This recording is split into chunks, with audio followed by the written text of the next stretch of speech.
right. Was there anybody else besides Matt on Zoom? Okay, so good morning to everybody who's on Zoom. This morning we're going to be touching on pride, which has been the downfall of not only humans, physical beings, but it's been even the downfall of spiritual beings. And so let's jump right in, because this is going to be, I think, an interesting conversation. Despite our talk about independence and original thinking, there are many people who succumb to people pleasing. What is the attraction to pleasing others, even at the cost of hurting self and others? Why do people feel like they need to please others? Want people to like you. All right, sometimes it just boils down to something so simple as I want people to like me, so I have to do things to make them pleased. Okay, what else? Don't want to deal with conflict. I don't want to deal with conflict, so I'll let you have your way, and I won't have to deal with conflict. I'll resent you for it, but I won't have to deal with conflict, right? What else is the reason that people turn to people pleasing? It kind of becomes your sense of identity. How so? I don't know. I am a people pleaser, and that's not necessarily a good thing. I guess I've always thought of it as trying to get along. I want to get along. I want to please everybody. And you can't. So it's frustrating because you can't. But it's almost like a purpose that you have. On some level, we feel, when we make people feel good, we feel like we're doing right, that we're doing good on some level. And then maybe that becomes the main focus. And I think one of the big problems in general with humans is we're very short-sighted. What happens here and now, just like we want instant gratification, pleasing somebody now and making them be happy with us can replace what may be more far-sighted of pleasing God and making them happy with us. Well, and so you're combining what you and Laurie are saying. What often happens is people get their identity, their sense of who they are, from what other people say about them. Okay? They don't get it from God, which is where we're supposed to be getting our sense of identity from. I get it from what you say about me, so I'm going to try to please you so you'll say good things about me and I'll feel good about me. That was never God's intention. Could be a way of honoring them, kind of like the submission you were talking about this morning. Even if it causes you pain, their ideas and their ways are made number one. Okay, so I'm glad you said that, because that's an important distinction, I think, to make. There's a difference between me in my sense of getting my identity and value from God, wanting to please you and honor you and bless you. There's a difference between that and the idea of me doing things so I'll feel good about me. Gotcha. See the difference? Yeah. Okay. One is about really self and pride. The other is about being a blessing to others. And so what we're going to see today in Herod is someone who struggled with pleasing other people except the one he needed to please most. And again, that's the temptation oftentimes that happens in our world and in our lives, is that we become interested in pleasing everybody except the one we need to be pleasing.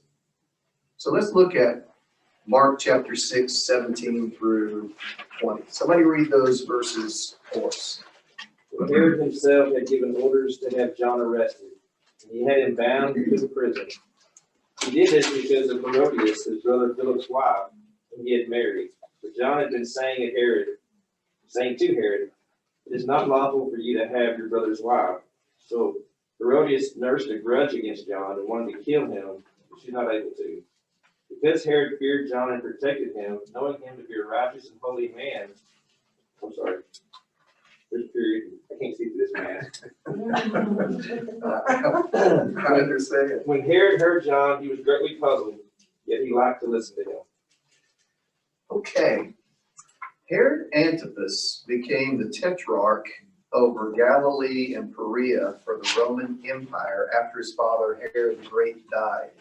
Antipas and his brothers divided up their father's territory. Antipas wanted to marry the wife of his brother Philip, but Herodias would not consent until Antipas divorced his Nabatean wife. When Antipas complied, it contributed to a border war with the Nabateans that the Roman army ultimately had to suppress. In her character, Herodias has been compared to Jezebel. All right, let's assume that that's a fair comparison. What would make Antipas choose such an evil wife? Especially when you have the prophet of God, and we'll come back to that in just a minute. Especially when you have a prophet of God saying you shouldn't be doing that. Why would he do that? Why would he marry an evil woman? Dynasty. Okay, what do you mean, dynasty? Well, I mean, like, it might, like, set him up better, like, for future generations, for fame, for, land, for, whatever. It could have been political. Okay, so he could have been looking at this from a political power standpoint. What will build my legacy? What will build my dynasty? What else? Could have been as simple as lust and attraction. In fact, that's kind of what I'm inclined to think. That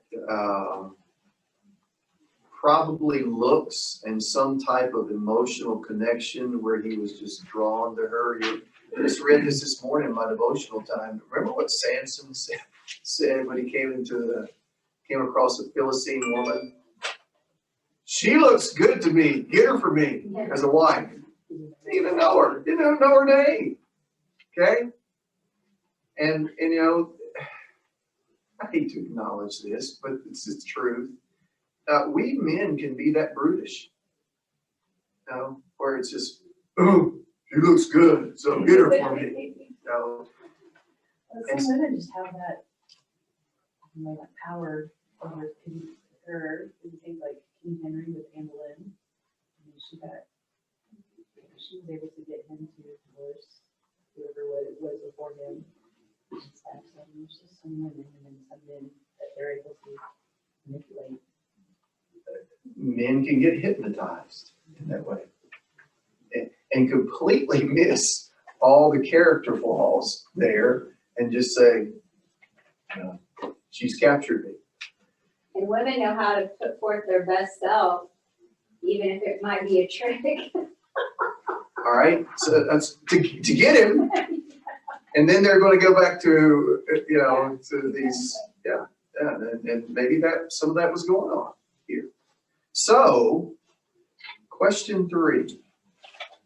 John the Baptist, and John is described in Mark chapter 11 and verse 7. In fact, Jesus was talking about John in that passage, and Jesus said, "What'd you go out in the wilderness to see?" I mean, it was as though people were expecting John to be some kind of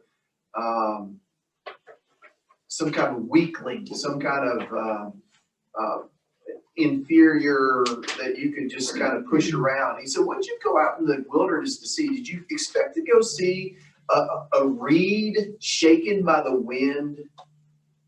That's not the character of John. John was a courageous truth teller.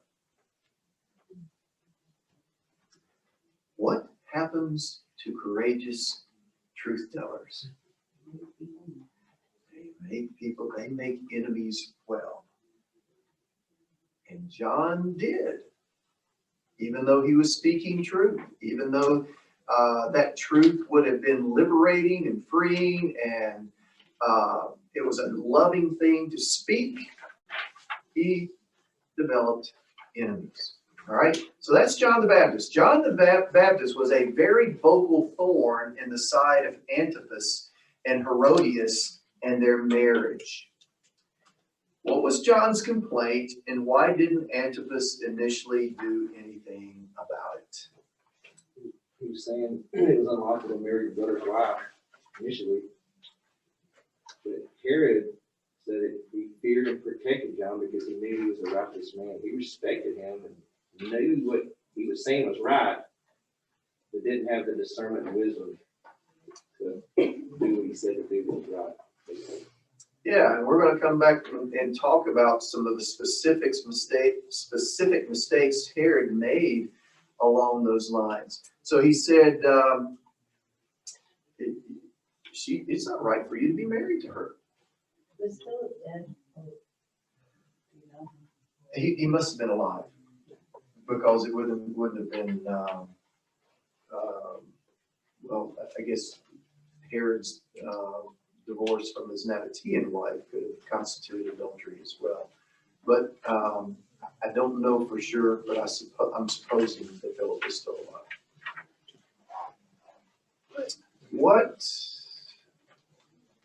What's problematic about what's problematic to Antipas and Herodias about John's convicting voice? Nobody likes to be told they're doing something. Especially if you're a king, it undermines their authority. okay? I've got this guy out here who is telling me what I ought to do, and I am supposed to be the power in this region. I don't like that guy telling me what to do. Especially when the crowd follows that guy. Yeah, I mean, that was part of Herod Antipas's problem, is that John's popular. If I do something to him, I don't know how people are going to react. There's a little defense mechanism because especially if Philip's still alive, then they are both aware, they know it's wrong. And now someone is proclaiming that. And, as a king, he gets a little hush hush because he can do whatever he wants. But now that John's going around saying that, a little bit of guilt, a little bit of defense, but no, you're not going to talk to me that way. Yeah. Which is a great study in, again, human behavior. Not just in the behavior of kings, in the behavior of Dale. Okay? This is how humans oftentimes react. And so what you see here, and that Mari was touching on this a few minutes ago, you can see that Antipas found himself kind of being pulled in different directions.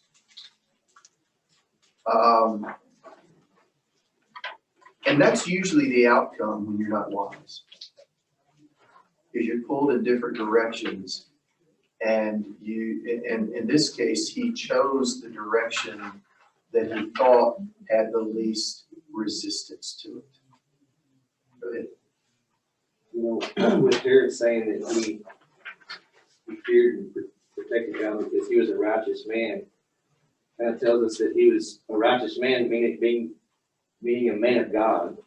Would Herod have been any different if he'd have had that reverence to God, not John? Yeah. That John was basically equal to any other human person. So they were kind of battling back and forth. But would it have been any different if he'd have had that reverence to God? What do you think? Do you think that would have made I it? think that would have made all of it. Okay. So my reverence, if my reverence is to God, if my fear is ultimately of God and not of pleasing people, then I make different decisions. Okay? I think sometimes people pleasing can mistakenly be synonymous with being a peacemaker. You mean be confused with it? Yeah. Yeah, that's a good point, is that I think I'm being a peacemaker, and somebody alluded to it earlier. I don't want to have conflict, so I'll be a people pleaser. When in the long run, it oftentimes creates more conflict. So this is a clear case of silencing the messenger instead of repenting of the message. Okay? Herod had a choice. Antipas had a choice here.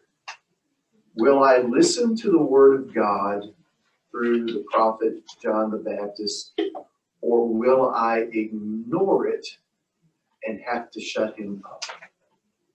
I mean, that's effectively what happened to Jesus, right? Same kind of thing going on.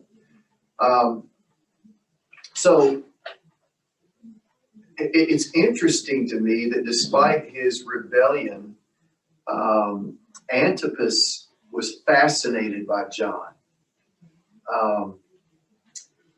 And so as Mari pointed out, he protected him, and he wasn't going to do anything to him, but that didn't keep Herodias from not wanting to do something and doing something.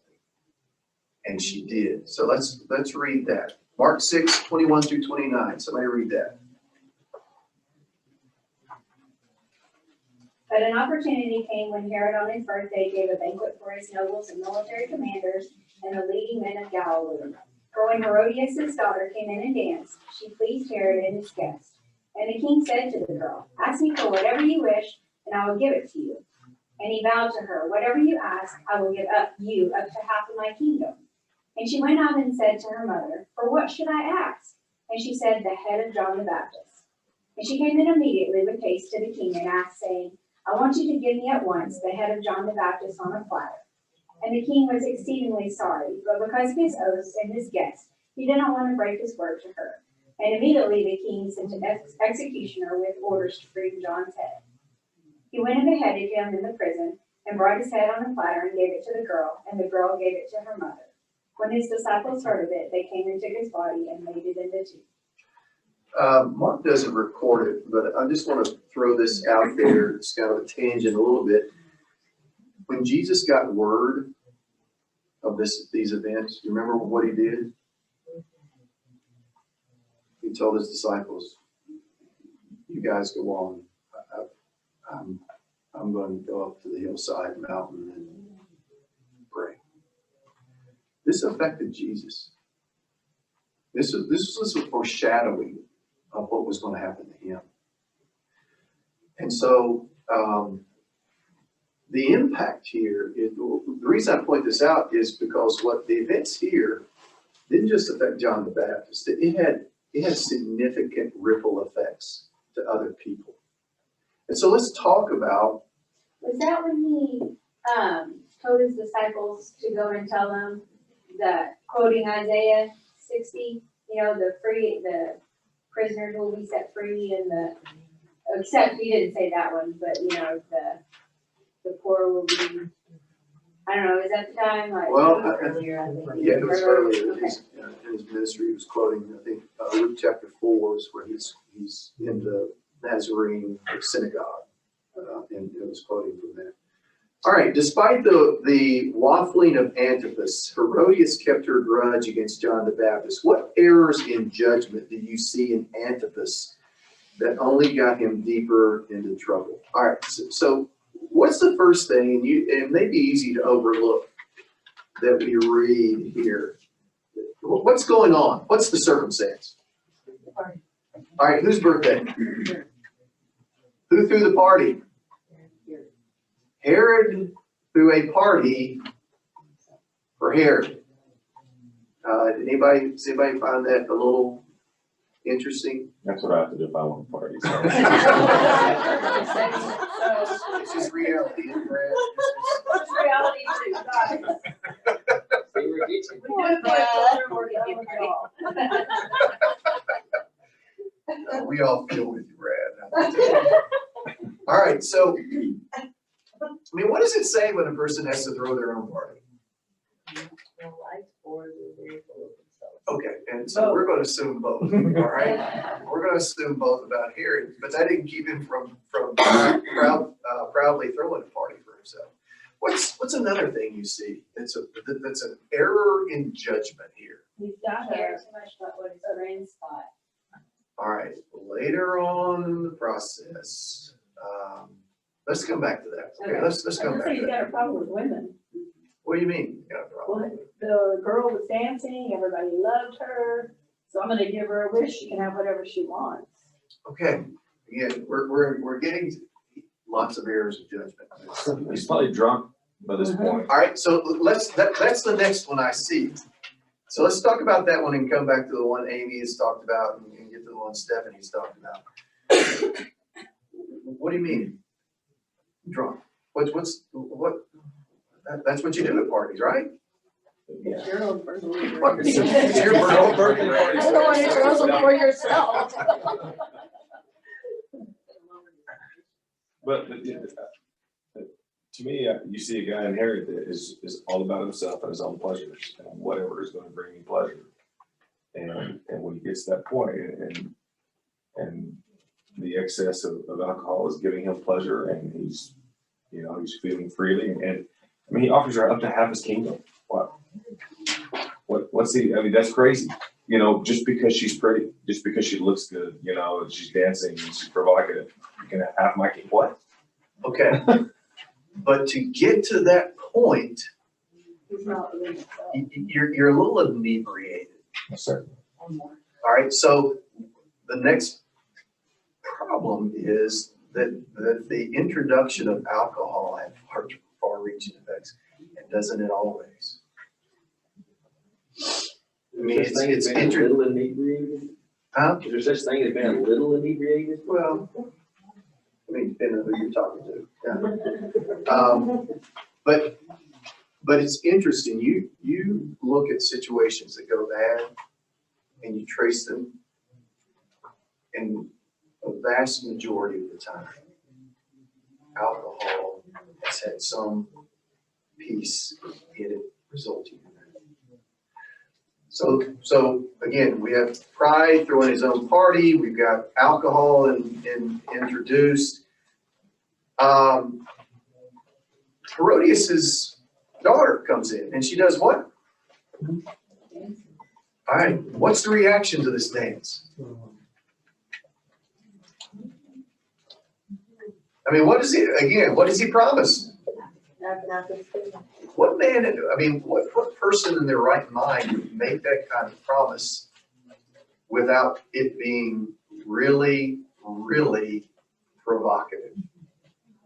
So what kind of dance is this? Probably. I call him, we're not gonna call him.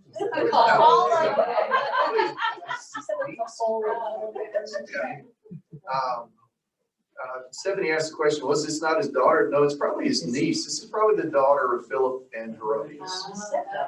All right, so it's his stepdaughter. Mine does say down in the bottom though that it was possibly his daughter, with his daughter.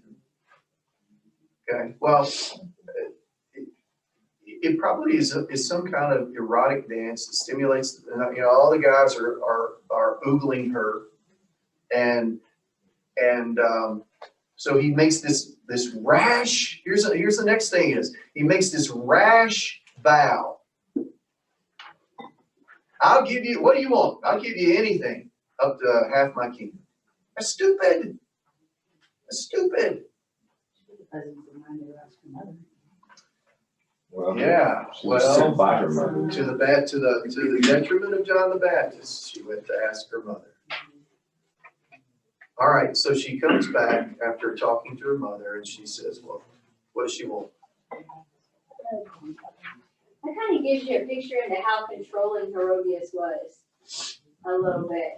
She controlled Herod, she controlled her daughter, she kind of had an attitude of, I'm number one. The description of being like Jezebel is pretty accurate, Yeah. right? So that was what was true of Jezebel. She was controlling the people in her life. And so this is what's going on with Herodias. And she said, tell him you want the head of John the Baptist on a platter. And why did Herod consent? So, yeah, there were people, why didn't he just say, that's asking too much, I can't do that. Well, just There like, was a people pleaser. I think I would have said that's more than half my kingdom. I think he's also realizing that all these other people, a lot of people are controlling it. I think you know, I think she kind of set up the idea probably to throw the party. Why don't you throw a birthday party? We can have our daughter there, or whoever the daughter, we can have her dance. She'll please the crowd. It'll be, we'll have fun. So there's a lot of, if he's drunk, if he's this, we know his weaknesses, we can manipulate that. So I have to stick to my word so it looks like I'm still in charge. Well, and kings couldn't go back on their word.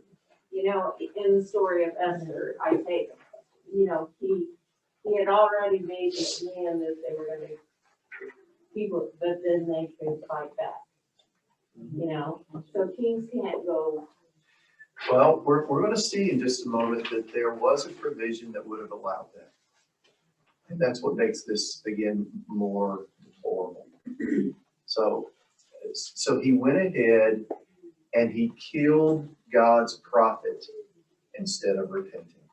So you see this series of things, and every one decision, one faulty decision leads to another faulty decision, leads to another fault, and John the Baptist ends up dying. And this is a retrospective, okay? What's happening here, and we didn't even read the context, so what's happening here is Antipas is hearing about this guy named Jesus. And he's wondering, who is this guy and what's he all about? And Herod was convinced that Jesus was John the Baptist had come back to life. We're going to talk about that in just a minute. So this is reflecting back to the time that all this happened. But the current situation we're reading about is Herod wondering about who Jesus is. All right? Salome, the daughter here of Herodias, apparently went directly from the banquet hall to her mother to receive instruction about what to request. Antipas soon found himself in a bind.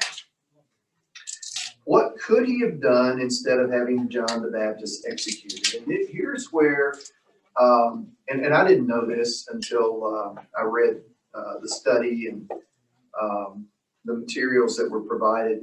The law allowed for breaking of vows to release a guiltless man.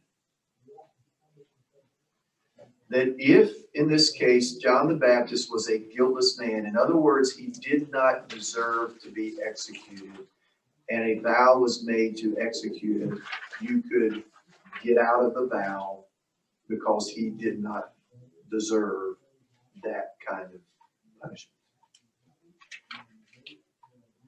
That's not the path that Herod Antipas chose.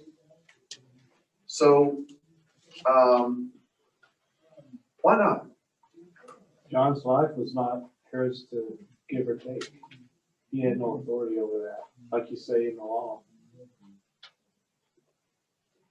But yet he did take it. Yeah. Why didn't he take this out? Why didn't he say, oh, the law allows me to not execute him, so I'm going. Why didn't he choose that? He had no spine. It seemed to be, he cared more about, again, what this lesson's about, he cared more at the time what people would have thought about him than to humble himself and say, I made a mistake. Sometimes you see people, and he seems to be the same fit, people in these high positions and they have so much authority, they're really insecure about what people think about them. Even though they have so much power and wisdom and they have an opportunity to be such a great leader, they're to do it the right way, to follow the Lord and to kneel to Him. But it was more about him and what his own insecurities about what people thought about him. Here's a great irony. When you see someone who is in a high position and they've made a mistake, they've done wrong, and rather than try to cover it up, rather than blame somebody else, rather than whatever other choice they may make, they stand up and acknowledge, I did wrong. What do you think of those people when they do that? They have integrity. They have integrity. Humility. They to have humility, A bit more genuine. and be more genuine. Do you think less of them or do you think more of them? Or Or Most people would get out and don't do that. I think most people would condemn them.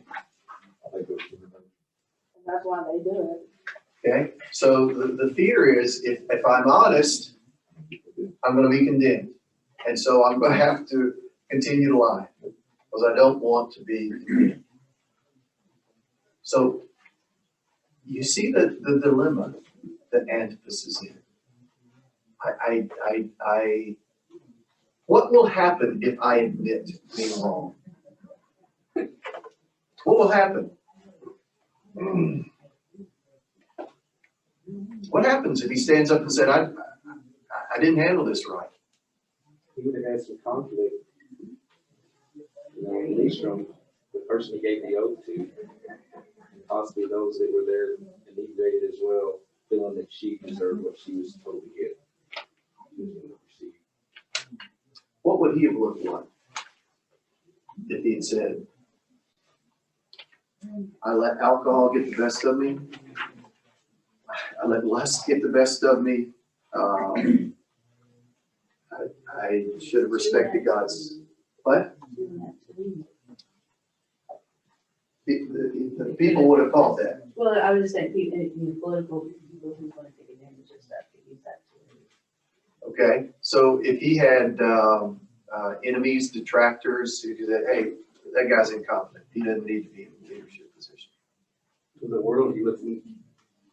All right, I look weak, I look small.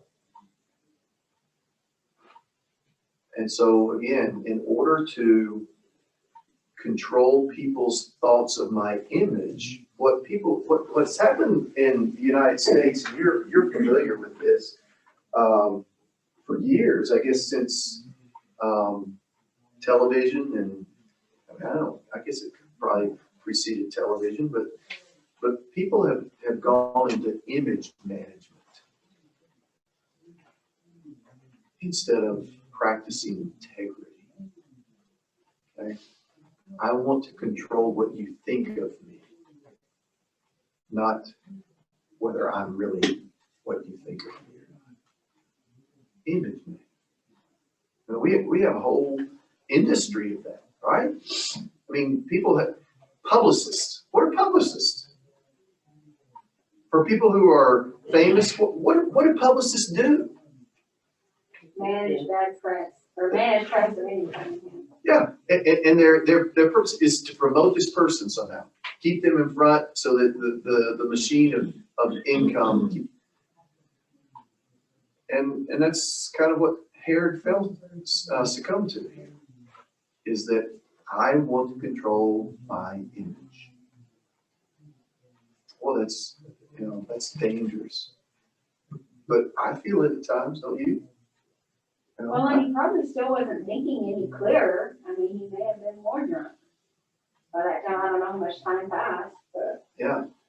I would argue it's even less alcohol than just his. I think anything that you, for lack of better, you feed, that becomes big in your life. If you feed your own personal desires over and over and over and over, then that's all that really matters to you.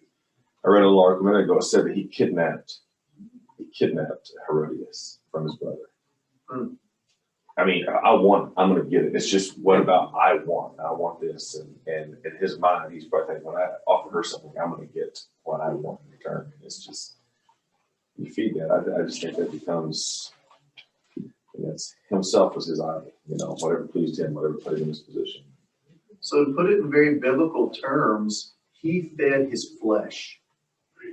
He was certainly not walking by the Spirit, but he was feeding his flesh, and as Brad's pointed out, when you feed your flesh, it doesn't satisfy your flesh. What does it do? Satisfies your hunger from feeding your flesh. Makes you continue to Stimulus. push more. It increases the hunger. It does not satisfy. Yeah. That's true in any fleshly thing.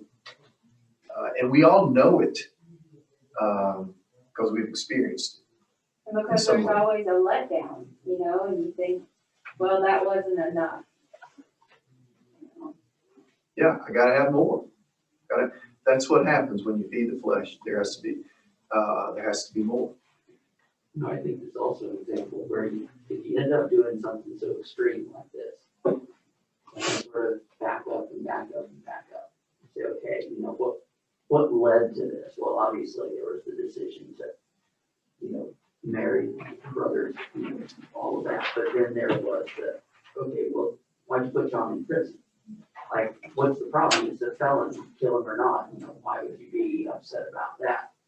Well, in order to answer that, you'd have to say, I shouldn't put him in prison in the first place. If you have to say, I shouldn't put him in prison in the first place, then how's that gonna play with the wife? How's that gonna play with, you know, so he's sort of stuck in this situation that, why would you as a king, why do you care that this felon that you've thrown in prison, whether he lives or not, right? Why would you care about that?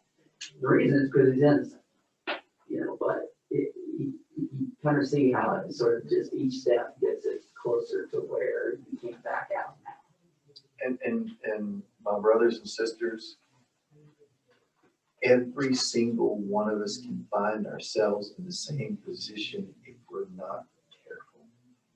There's not one of us who couldn't do exactly what Herod and Antipas did.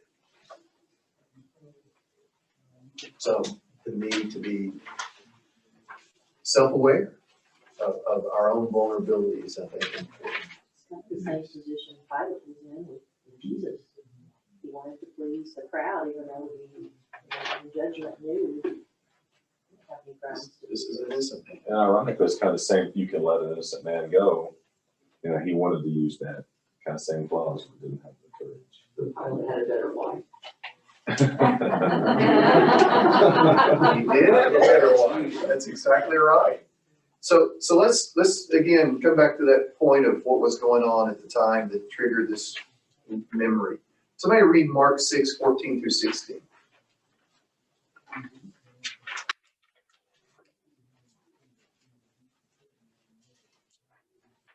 King Herod heard about this, for Jesus' name had become well known. Some were saying, John the Baptist has been raised from the dead, and that is why miraculous powers are at work in him. Others said he is Elijah. Still others claimed he is a prophet, like one of the prophets of long ago. So when Herod heard this, he said, John, whom I beheaded, has been raised from the dead. Okay, Herod could have thought, this was Elijah. He could have thought it's one of the prophets of the past. But Antipas seemed haunted by murdering innocent John the Baptist. Ironically, Antipas' weak character came back to bite him. Herodias pressed for Antipas to be called king instead of simply tetrarch. Instead, Emperor Caius banished them to Gaul. What is a conscience, and what is necessary for it to be a blessing? What's a conscience? What's inside your head that you've done something wrong and you actually do that? All right, it's a little voice in our head about right and wrong. But it's only good when. When you follow it. All right. Is it possible for your conscience to be trained incorrectly? Yeah. Your conscience is no value to you at all if it hasn't been trained correctly. It has to have an accurate standard of right and wrong. Now, in Romans chapter 14, verse 23, Paul says to violate your conscience, and I'm paraphrasing here, is to commit sin. That's why some things can be sinful for one person and not sinful for another. Okay? Because if you violate your conscience, here's the deal with violating your conscience, is that you're going against something that you see as sinful, and you don't want to find yourself becoming comfortable with that. So that's why he says, don't violate your conscience. Don't do things that you, in your own mind, think are sinful. But in order for our conscience to be a blessing, our conscience needs to be trained in truly what is right and wrong according to God. Because our conscience can be mistrained, our conscience can be silenced. And so I think Herod knew enough about right and wrong that his conclusion was, this is John the Baptist and he's come back to haunt me. I think he saw him as a righteous man. He knew what was right. He just didn't do it. Okay, do you know people like that? They know what's right and wrong. They just don't do it. They choose not to, and that was Herod in this passage. So our conscience is only as good as it is taught. So question 7, in a couple of minutes we have. How does this lesson affect you when it comes to rash vows, people pleasing, and conscience? What's the personal lesson for you? Take into account all the possibilities that could happen before you make a decision. Okay. Be a little bit more deliberate in your decision making, a little more thoughtful, a little more prayerful, where this could lead, rather than just, impulsively making some kind of crazy vow. What other personal lessons? Being intentional to please God before self and others, which sounds real simple, but maybe not. Follow, but go with that. You said it may sound real simple. Why is it not? I mean, it sounds like a simple concept, but when you get in the midst of a big decision, or like he did, it might not be so easy because you care about what people think and you want to take the road of less resistance. Yeah. Our preparation for those moments needs to come. It can't happen in the moment. I mean, again, it's not the same circumstance, but Mari talked about when you all went through all the circumstance, in your life, that storms are coming. You need to be ready before the storm hits. And so when the temptations of life come, you're not going to, you have to be ready beforehand. You're not going to be ready in the moment if you're not ready beforehand. What's another personal lesson from this? I work a lot with teens, so it's really easy to see this in teenagers. They know when they do wrong, but they're gonna sure justify it. And I think we're too proud, and we teach more defense justification than we teach just own up. So that's what I always try to tell. I mean, so I think, like I said, it's easier to see it with them. So putting it back on me, you just own up. I mean, we make mistakes like crazy. It's so easier to own up, fix it, correct it, even if it's gonna be bad for you. You just have to own up. So taking responsibility is an important lesson from this. Anything else? Quick to listen, but slow to speak. Where are you seeing that in particular? I mean, he made a rash decision. I mean, just be careful and mindful before you say anything. Before you have to keep your word. So a lot of very valuable lessons, some really good lessons from a really bad guy that we learned today. And so I hope that it would be a blessing to you. And appreciate being with you this morning. And have a blessed rest of the week.